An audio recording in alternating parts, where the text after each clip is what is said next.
Let's say they, after 4 stages, we're just up to putting in a focal point and not doing any line work or edge work or anything like that on them. And I wonder if you came to a art and alcohol event, if you would be happy if you left there with 6 pieces like these.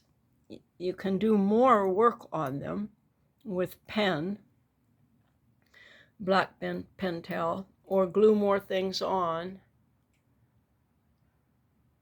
And I think we can take them one step further. Like this one here, I'm not inspired yet as to what to glue onto this for a focal point, but it'll come. 22 is just a very special number. It comes up all the time, but it's the number of veterans and servicemen who commit suicide every day. But there are other things. 22 is a real special number for some reason.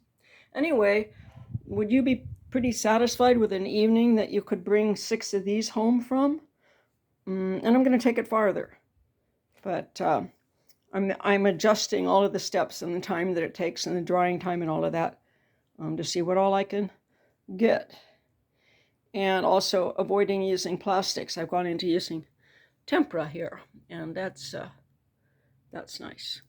The only thing was the gluing part of getting textures down. I think I'm going to glue some kind of surfaces to start on, and then we can start right in with stenciling and stamping and focal points. And after the stenciling and stamping, we can, look through some magazines and get pictures if you don't have them or whatever. But anyway, these are all prepared grounds to be art journal pages or scrapbook pages. You just glue things on that you like. We started with this little panda here. And those just made sense. These little scraps that you have floating around, just stick them down there and it starts to make sense. It's like Dada art in that surrealism or Dada art. The new juxtapositions create new meanings. So